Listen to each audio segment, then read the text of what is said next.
Today I'm going to be doing the perfect palette tag, and I wasn't tagged to do this video, but I was watching some YouTube videos last night and I saw it circulating around and I thought it was just such a fun tag, so I decided, hey, why not go ahead and film it. So I will actually tag some of you guys, so make sure you check out the description box down below. But if I didn't get to tag you, I encourage you still to do the tag because it is a really fun tag and it's only a series of 8 questions and it kind of just asks you about your preferences on your perfect palette. So anyway, let's go ahead and jump into the video. First question, best packaging.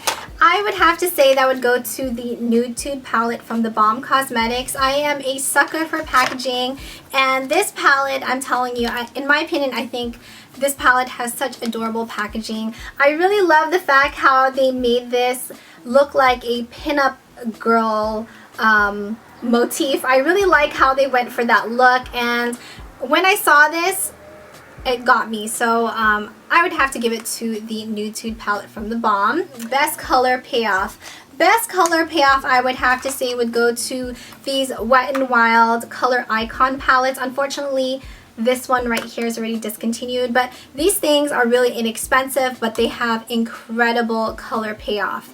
Really pigmented and just beautiful colors, and they blend so easily. So that would be my question. That would be my answer for that question. Number 3, most versatile. My most versatile palette would have to go to the Lorac Pro palette. I love this palette because it contains the matte eyeshadows at the top and then the shimmery at the bottom. You can really go with a nice neutral look, smoky look, a nice colorful look, and it just kind of has a little bit of everything in here.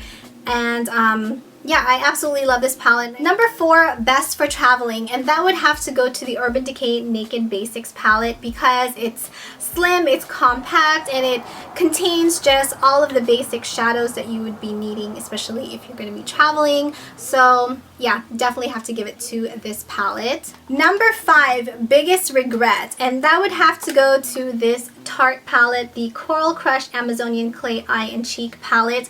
I purchased this after I got the Tarte Aqua Lilies palette, thinking that it was going to be just like that, you know, a palette that I absolutely had to have. And this is what it looks like. Unfortunately, this palette, I barely even touched it. I think I only used it twice, and I really regret purchasing it. I think mainly because I didn't consider the fact that it came with the same bronzer and highlighter, the same matte Park Avenue Princess bronzer and the same highlighter, and they just changed up the blush and the eyeshadows, which in my opinion aren't really that great. So definitely regret purchasing this palette. 6, best color names, and that would have to go again to the Nude Tude palette since they have all of these adorable names, like this one, sassy, snobby, standoffish, stubborn, just something a little bit out of the norm. And least used, and unfortunately that would be my Urban Decay Smoked palette. I can literally tell you I've only used this maybe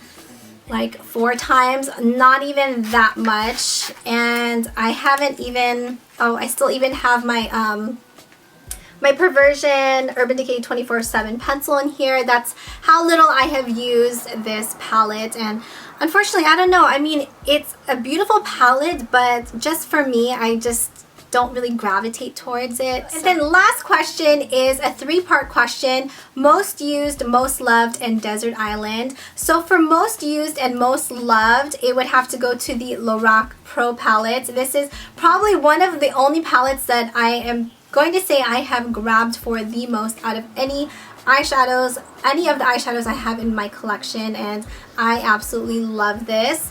And then for my Desert Island palette, this is how I'm taking it. I'm assuming that you can break this down into another palette, but for my Desert Island palette, it would have to go to the Aqua Lilies for Tarte palette because it has a little bit of everything in it. It has the neutral eyeshadows up here, and then this dark brown. Then if you want a pop of color, you have this beautiful blue, and these are all supposed to be waterproof. You have this beautiful peachy blush, which is also waterproof, and then you have a highlighter down here and the matte bronzer. So it's like an all-in-one palette. You got everything else in here, and yeah, so I would definitely take that one with me to a desert island. So anyway, hope you guys enjoyed this tag video. Please make sure you check out the description box and see if I tagged you guys. Thank you guys as always so much for watching. Please don't forget to comment, rate, and subscribe, and I will see you guys in my next video.